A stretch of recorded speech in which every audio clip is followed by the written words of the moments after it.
Okay, lesson 36.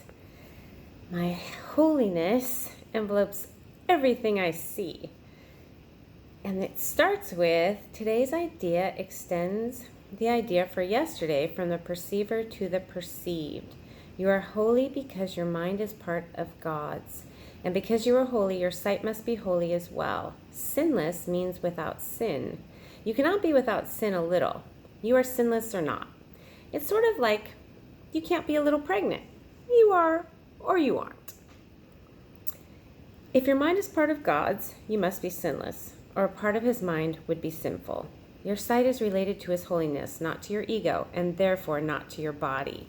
So this is such a great lesson. So I know this is a challenging concept about being holy, and what is so important to remember is that our egos are not holy.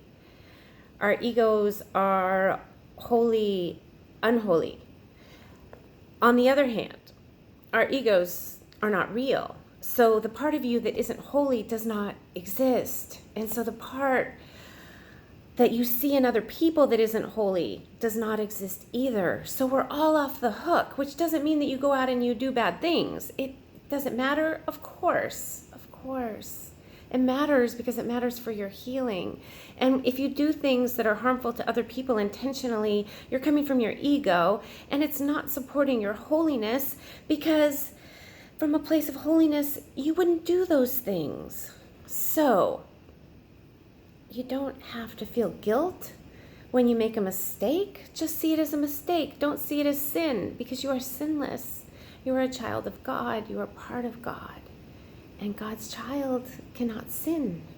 God's child can make a mistake, because that's what we have to do to go through this process of learning to undo this belief in a separate ego self and to come to this understanding of connection and of being part of God.